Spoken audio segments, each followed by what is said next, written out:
Bonjour chers internautes, bienvenue à votre émission Un jour, un lieu. Aujourd'hui, je suis à Dassasgo, plus précisément au siège de l'association Omela, une association de formation pratique et de suivi holistique des enfants et des jeunes. Suivez-moi.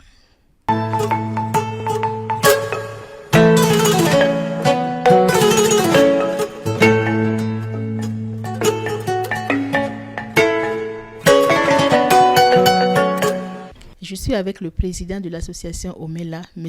Emmanuel Dori. Il va nous parler de cette association. Bonjour M. Dori. Oui, bonjour madame. Nous allons vous demander une présentation de l'association Omela. Alors l'association Omela, c'est une structure apolitique chrétienne et qui travaille dans l'accompagnement des enfants et des jeunes et qui vise à contribuer à ce que les enfants et les jeunes puissent découvrir leurs valeurs, valoriser leur potentiel, leur plein potentiel et faire en sorte à ce qu'ils puissent réaliser la plus haute ambition de leur vie. Elle a été créée quand et quels sont ses objectifs?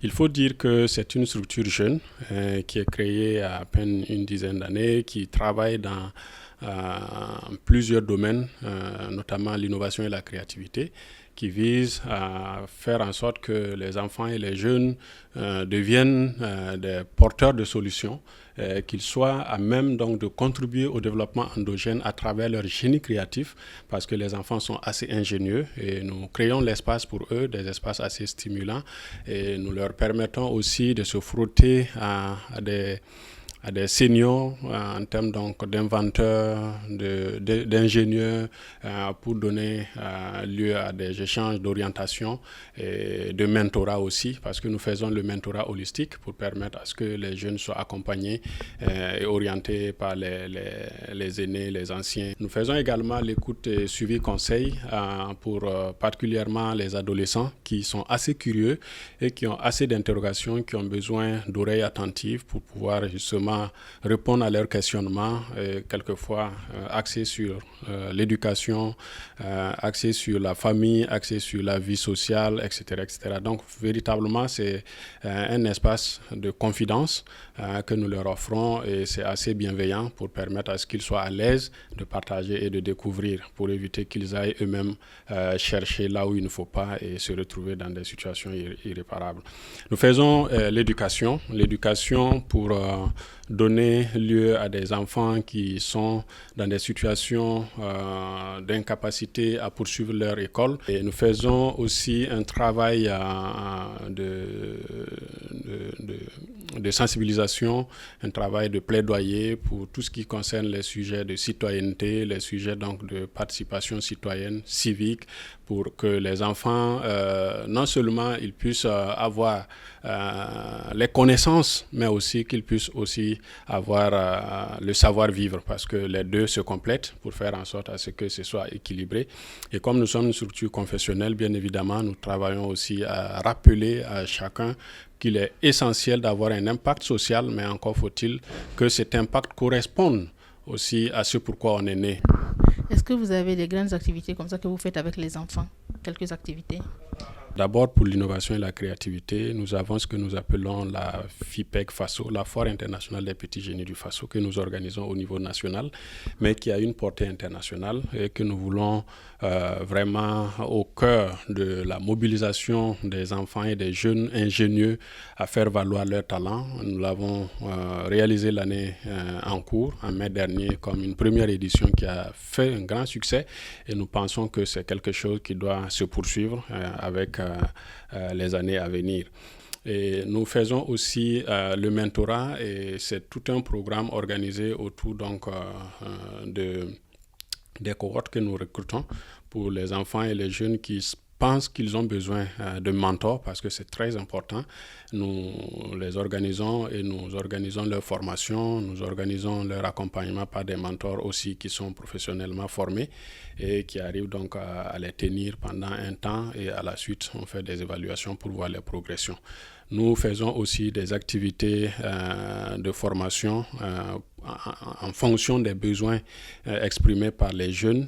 Nous travaillons beaucoup avec les écoles, les établissements scolaires et universitaires avec qui nous menons beaucoup d'activités de formation socio-professionnelle. Nous faisons des formations en lien avec le mentorat, en lien avec aussi leurs ambitions de la vie pour voir comment on les accompagne sereinement.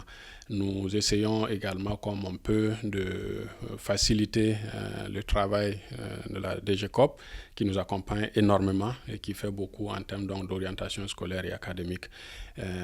Enfin, nous faisons des activités sociales avec les communautés dans lesquelles nous intervenons pour qu'on puisse mener soit de la sensibilisation autour de l'environnement, autour du climat, des activités autour de la paix, de la cohésion sociale, mais aussi des formations pour permettre à ce que les jeunes, à partir de leur âge, sachent comment contribuer au développement endogène de notre pays. Quel est l'impact de ces actions? Peut-être c'est trop dit en termes d'impact parce qu'il faut une analyse avec une étude, chose que nous n'avons pas encore faite. Mais en tout cas, on est déjà content du résultat que ça produit.